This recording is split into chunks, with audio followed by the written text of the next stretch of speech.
The twiggy pessimist I am, I fully expected balance of new weapons to remain completely unaddressed until next quarterly balance patch in June or even later. So imagine my surprise when Great Hydrated One himself comes down from Havens to chokeslam Staff Spellbreaker and leave.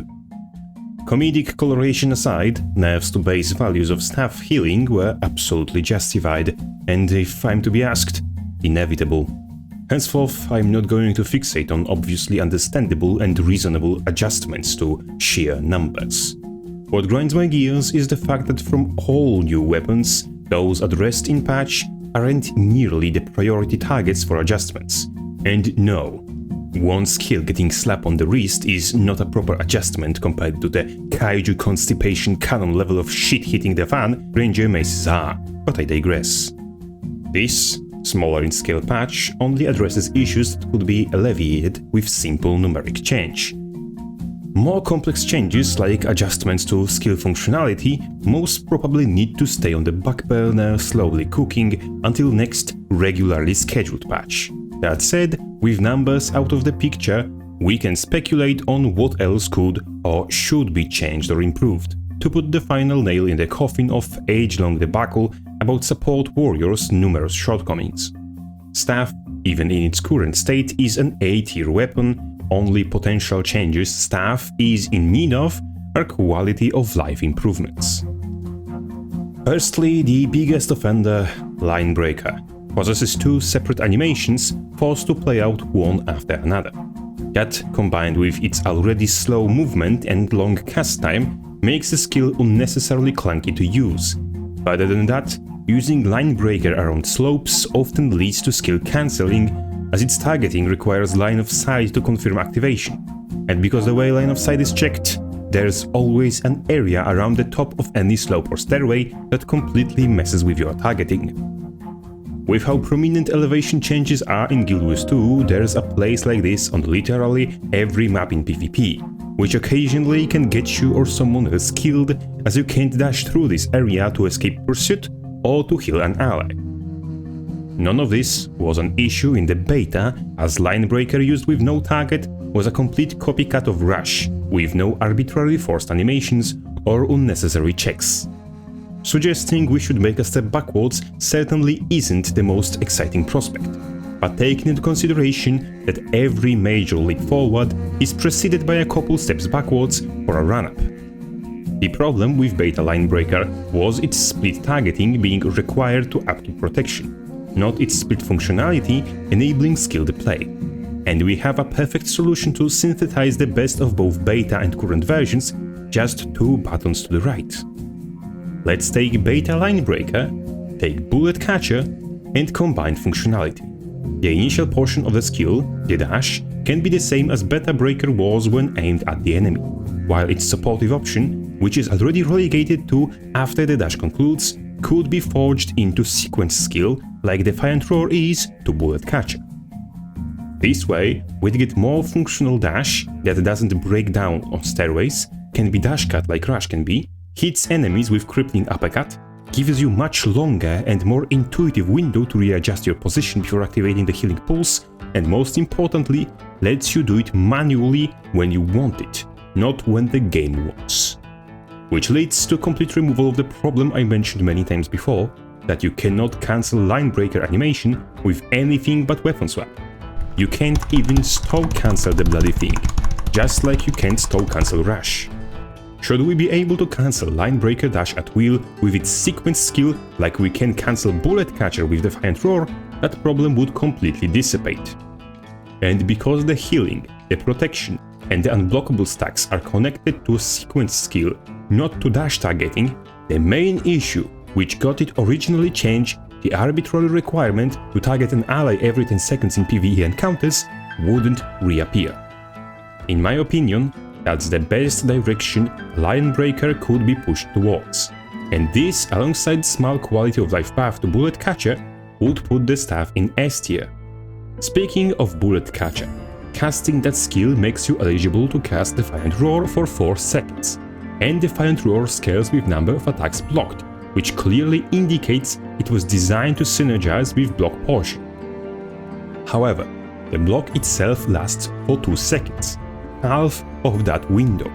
And if you are actively blocking attacks, that means you are being pressured. And if you're being pressured, your highest priority is to increase distance, dive behind cover, or in any other feasible way deny that pressure. Unfortunately, if you as much as dodge and gap close away after blocking for full duration, you are no longer eligible to cast your Defiant Roar. In intense situations, especially in higher rank lobbies, you are often forced out of using Defiant Roar because after block, your margin for error is only 2 seconds. That's why I'd suggest to make timer on eligibility window for casting Defiant Roar reset every time you block an attack with Bullet Catcher. That way, you'll have a reasonable margin for error when you're heavily pressured. With these 2 changes, in my opinion, stuff will become perfect design-wise, and will no longer require any changes beyond minor number adjustments. Stuff, however, isn't the only thing that feeds into Support Warrior. Traits and utilities do their own thing as well. With traits, the issue is much simpler, as there are just some traits that just don't function as they should. For starters, Roaring Reveal was rendered completely unnecessary due to stuff fulfilling the same niche better.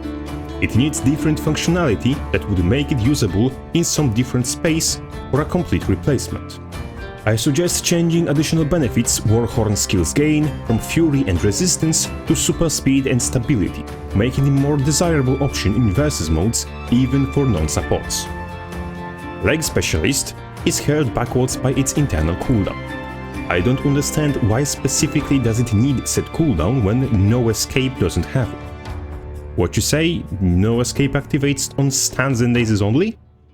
My brother in cringe, that doesn't make it any less obnoxious. Of course, we should take into consideration that there exists an auto-attack chain with Cripple on it, but if I was to choose between removing Cripple from auto-chain and having cooldown on a trait, I'd choose the former, no questions asked. That said, there is another way to feed the wolf and keep the lamb in peace, by changing trait from applying Immobilize on Cripple application to applying it on whatever attack expands Soldier's Focus, and adding Cripple application to list of triggers that can spend Soldier's Focus.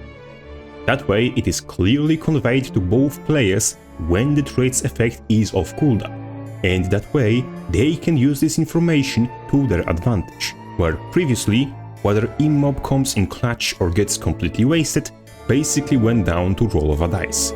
Next, Warrior Scanning. It is very poorly conceived, as both enemies don't stay at high health when you hit them, and you don't want to unload your entire burst combo into someone's lifetime supply of a barrier. Not to mention you aren't guaranteed to have an enemy that has barrier in the first place, so your only agency in relation to this trait is removing this trait's effect by getting your target below 80% health. Not very cunning. Instead, I suggest changing it to your Soldier's Focus temporarily increases your ferocity by % of its value after being expended and can hold up to 2 charges. You can expend only 1 charge at a time. That way we end up with something that would be welcome in damage builds, as you get the more ferocity the more of it you have, and also something very welcome on a support build, as with 2 charges of Soldier's Focus ready to be expended, you can heal with Soldier's Comfort twice in a short time frame. For example, when you have an ability that resets burst cooldown, or just another burst. Another trait worth mentioning is Shrug It Off. It suffers greatly from having automatic trigger unrelated to anything player does. Most often what this trait accomplishes is removing 1 stack of bleeding at the very start of the fight and freaking off towards the sunset.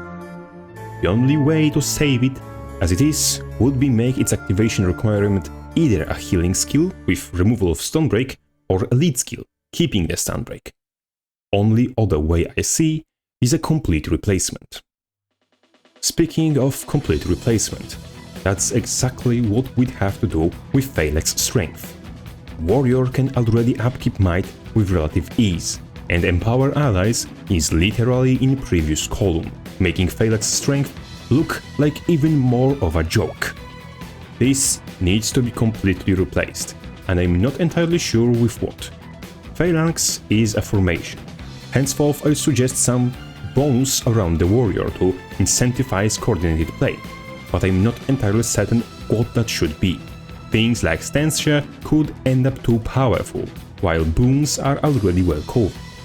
Whether that would be 10% damage reduction in a circle around warrior, or 10% more healing around warrior, or cleanse share, or hydrated one forbid, shared blocking, everything would be better than what we currently have.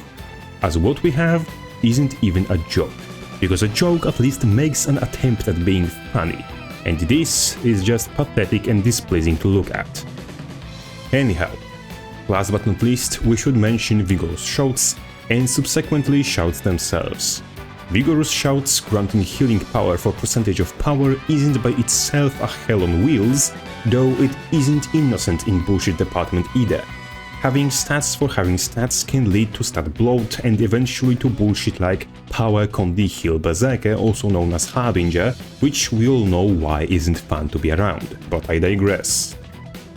An effect glued to the side of skill is fundamentally tied to the performance of said skill, and all balance issues connected to that skill are subsequently connected to the effect following it. Healing on shouts is directly dependent on performance of shouts, and balance constraints connected to shouts are also by a proxy connected to vigorous shouts.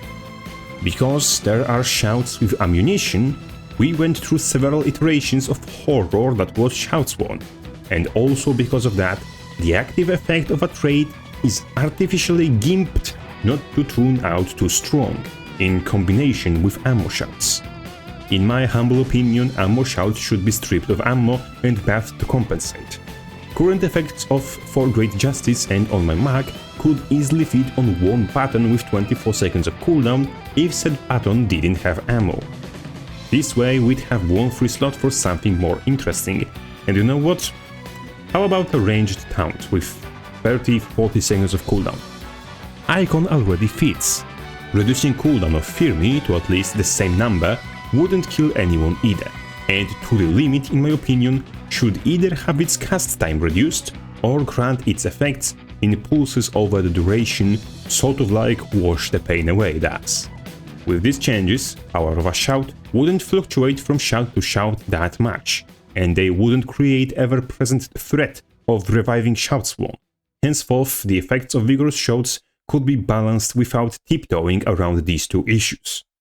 If you have your own ideas or/and objections to my propositions, I am always ready for civilized dispute in comment section. With that said, Crabface out.